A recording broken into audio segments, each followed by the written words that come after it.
Hi, I just got done watching Bo Burnham's newest special, Inside, on Netflix, and in it there's a song where he talks about the insidious nature of digital media companies, and there's a line that goes, "Apathy is tragedy and boredom is a crime." If that's the case, consider me a war criminal, because I have been so unsatisfied as a viewer with YouTube for a long time. People have been ringing the bell about YouTube being dead, sound the panic alarms, for almost a decade, but truly I'm having a hard time finding new YouTubers to watch, and honestly it's concerning to me. I used to watch YouTube for hours and hours, and now going onto YouTube is a lot like going to your fridge at the middle of the night, opening it, seeing that there's nothing there, closing it, and then opening and closing it again, hoping that something that you want will appear.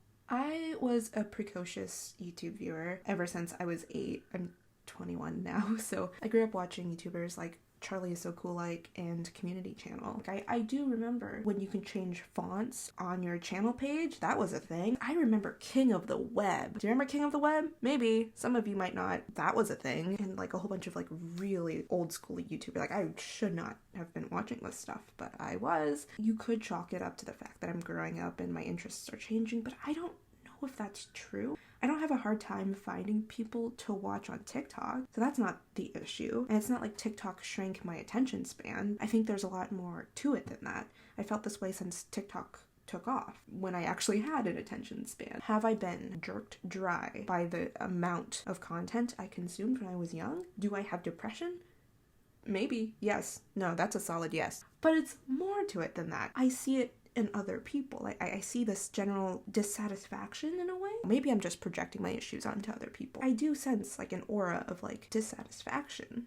I'm just gonna put this out there. I'm not making this video because of some weird bitterness that as a creator, I have like 2 videos up, that my videos aren't getting like numbers. That's not it at all. I don't expect anything to come out of YouTube. Sometimes I shout into the void and sometimes the void shouts back, which is nice. It's scary to see culture like sort of dissolve around you. I am a deeply, deeply, deeply sentimental person, so YouTube will always have a special place in my heart, which is why I'm making this video. A few months ago, Martin Scorsese, best known for his role in Shark Tale, wrote an essay where he talked about the film industry and the impact of streaming on the culture of cinema. He says that cinema is reduced to the lowest common denominator, which he says is content. So I'm gonna apply it to content like a weird nesting doll. Because you know what?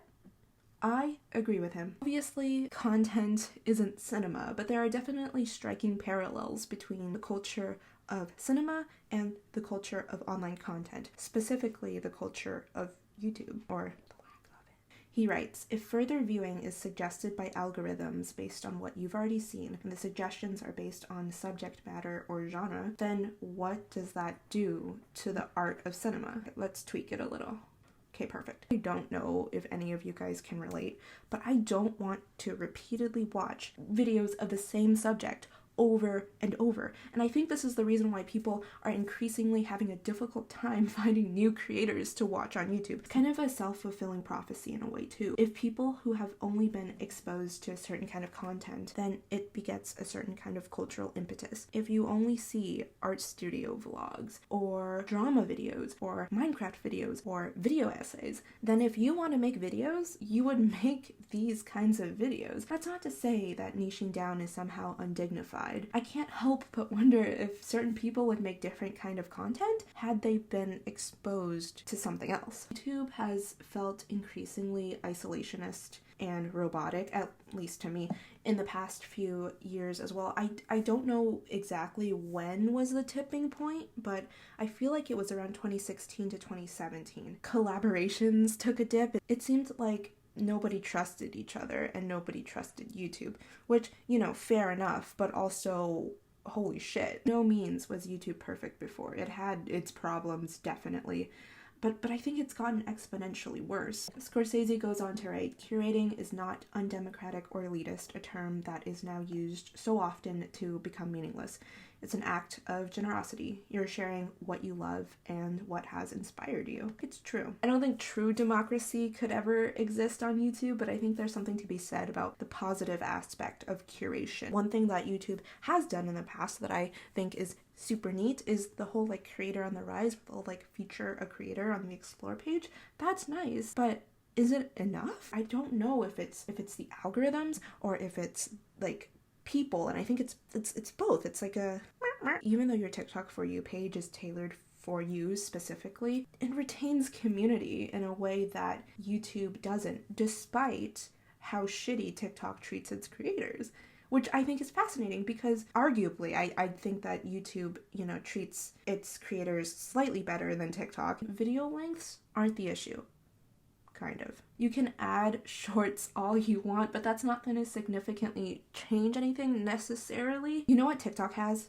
A duet feature, a stitch feature, a reply to comments feature. You could argue that a creator could implement this simply by interacting in that kind of way. These features are implemented, it makes it a lot easier to foster community. It's almost as if at the peak of YouTube culture, there were those features, And Shorts introduces a restraint, right? A few restraints, mostly time. Restraint fosters creativity, but that's not necessarily the solution. Without fostering community, it seems fruitless.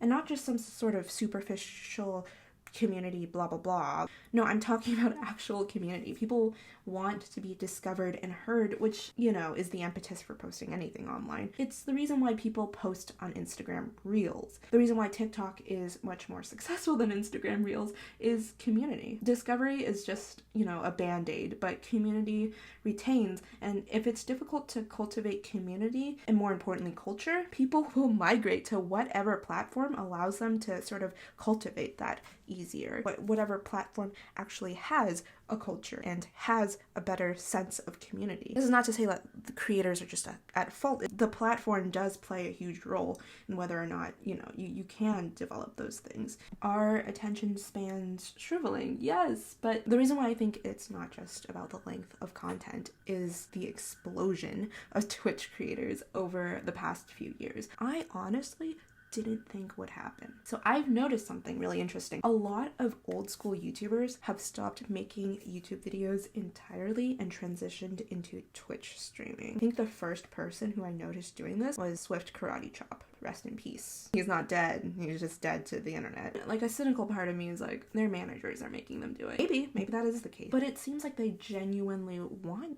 to. Sidebar, I feel like there's 2.5 pipelines that old school YouTubers can go down. Twitch streamer, musician, or pregnant. People, creators and viewers crave is authenticity and community/culture. The current cultural impetus for YouTube doesn't allow that, at least not organically. People are also afraid to create on YouTube and to a larger extent the internet. That's why so many people talk like they're on fucking Club Penguin. There's this fear that the algorithm will pick up on it and punish them, and it's not really out of place for them to have this fear, like it's a legitimate fear. So there's this cultural impetus of creating high production value content, something that seems so unattainable to people despite how increasingly accessible gear is now. Becoming a creator on YouTube and even Twitch seems internally unapproachable to people, whereas it doesn't feel that way with TikTok, and I think that's the special part about TikTok. TikTok makes editing accessible as possible. Dodie mentioned it, and I think it's absolutely true. In a few seconds, you can apply an effect that would take you a few minutes to apply in Premiere or After Effects. Culturally, on TikTok, it's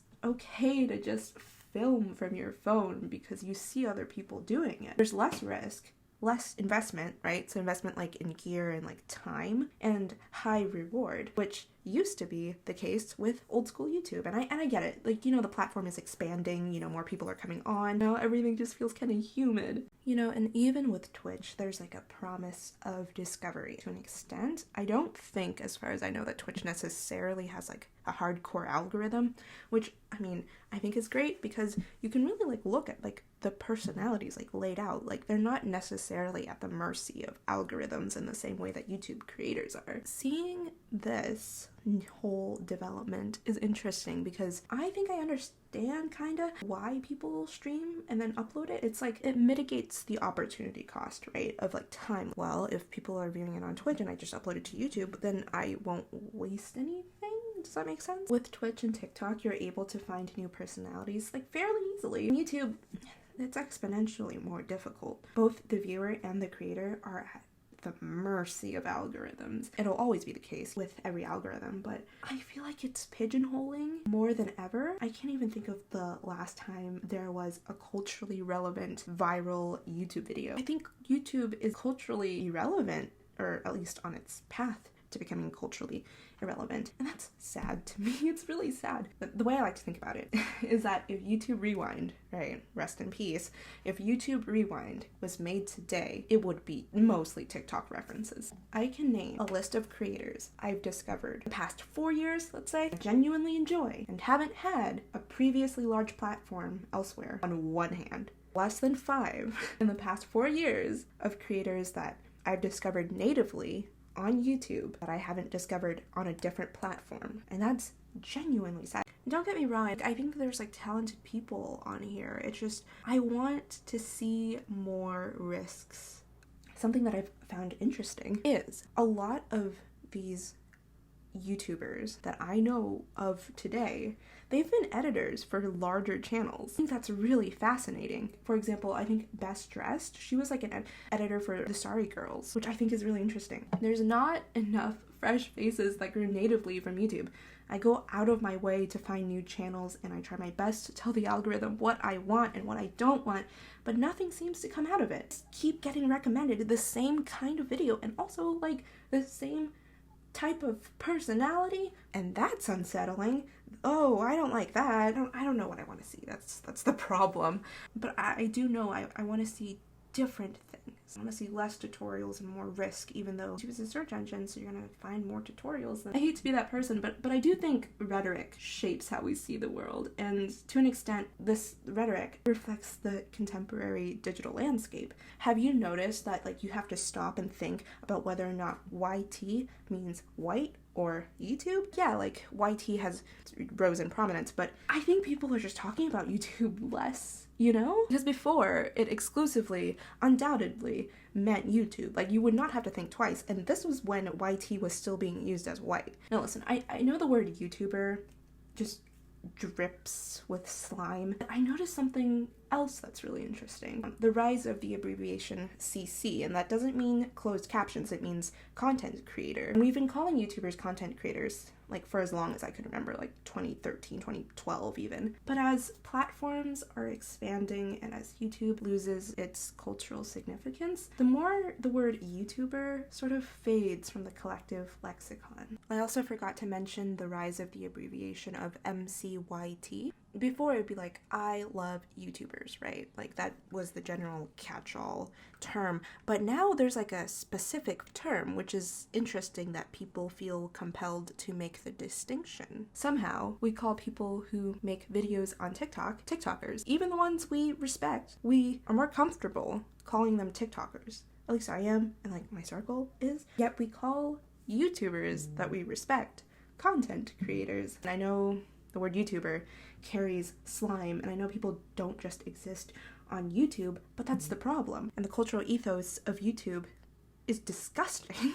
I think it is reflective on how things are changing, and I think it, definitely does reflect a fundamental distrust. You should have that distrust, but to like a healthy degree, but there's a fundamental distrust in YouTube, and by extension, YouTubers. Don't get me wrong, I understand that it's a business at the end of the day, but a lack of cultural cohesiveness is going to be YouTube's downfall. It's not about whether or not people are on the platform watching videos, it's about togetherness, and it feels like there isn't any from what I can see. And what blows my mind and makes me deeply sad, that there are channels with millions and millions of subscribers that I've never even heard of. For example, and I go on r/channel watch because I do make an effort to like find new creators, as fruitless as it can be. And I look at it, I'm like, oh, a small channel, cool. No, I click on the link and it's people with millions and millions of subscribers, and I'm like, oh, like how come I'm not being recommended this content? You try to like things, but I get the same stuff over and over. YouTube was a smaller place back then. There was like less channels, so I did end up watching like everything I could get my little hands on. Like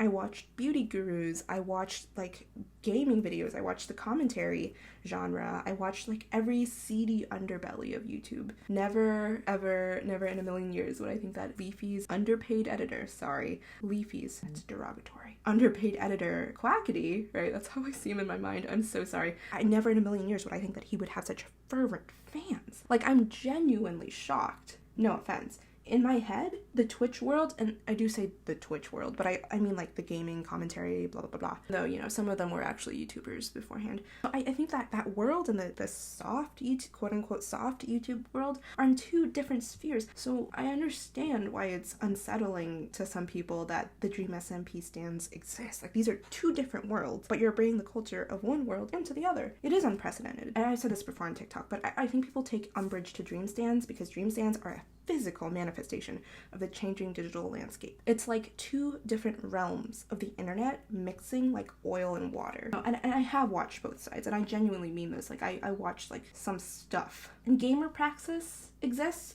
And that's not to say, you know, that gamers are bigoted or whatever. That would be unfair. But there is a different set of social mores on their side than on sort of like the soft YouTube side, if that makes any sense at all. Like, even back then in 2014, right? It felt like the gaming world had a different set of mores, and then the YouTube fandom world, different set of mores. I don't think it's a good sphere necessarily for extremely young people to grow up in. Like, I feel like I sort of watched a more wholesome YouTube, more wholesome internet, you know, unsupervised, but I'm still fucked up. So I can't even imagine what it's going to be like for other people.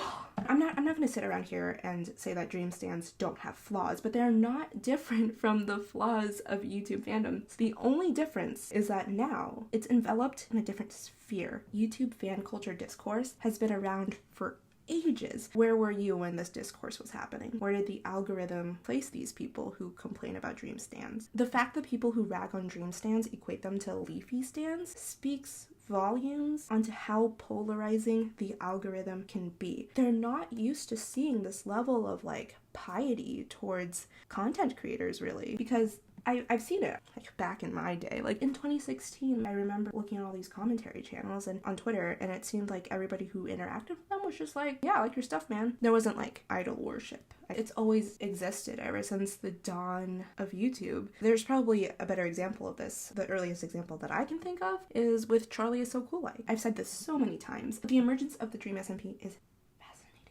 I think what makes them stand out is their group dynamic. I think people have always enjoyed that. In a world where content creators feel kind of like isolated from each other than ever before, their growth is contingent on a niche, right? Minecraft. In my opinion, the Dream SMP is a simulacra of what's to come. I think that there's a Twitch migration going on. I think the Twitch migration mirrors the great Vine migration of 2015. In about 4 or 5 years, I think we can expect the TikTok migration onto YouTube. That is, if YouTube's still around. People will always sort of come back to YouTube. It's kind of weird to me how discovery is like outside of YouTube. I don't think separating people based on key interests is super productive in the long run. Sometimes people don't know what they want to see until they see it. And by people, I mean me. But I think people feel the same way too. I think dividing people by keywords begets even more drama culture. You know, I fucking love drama, but it mars the culture ethos of YouTube. In fact, I think there's a fundamental distrust, rightfully, in YouTube and by extension, YouTubers. I think it's good to slightly diverge from the key interests and create like a convergent culture. But how can we, when the generation of new YouTube viewers and therefore potential YouTube creators are being exposed to just pigeonholed content and pigeonholed content forms? Yes, it's good for business in the short term, but is it sustainable in the long term for the culture? I understand that YouTube isn't this little thing anymore, okay? Maybe it's for the better to create micro communities because YouTube is so expansive, but it all feels culturally bankrupt. The answer isn't to stop consuming content, but I don't have a real solution to any of this, and I don't think it's within my control. I just kind of wanted to share my opinion in case there was, anybody else who felt the same way. If you do feel the same way or you don't, please leave a comment, especially if you disagree. disagree. Like, I would love to know. If there's something that I missed, please let me know, because I feel like I forgot to talk about a lot of things. I also made a music playlist about this, and I made a playlist of videos that are kind of like the same subject, because I think curating is an act of generosity. Thank you for watching, and Godspeed.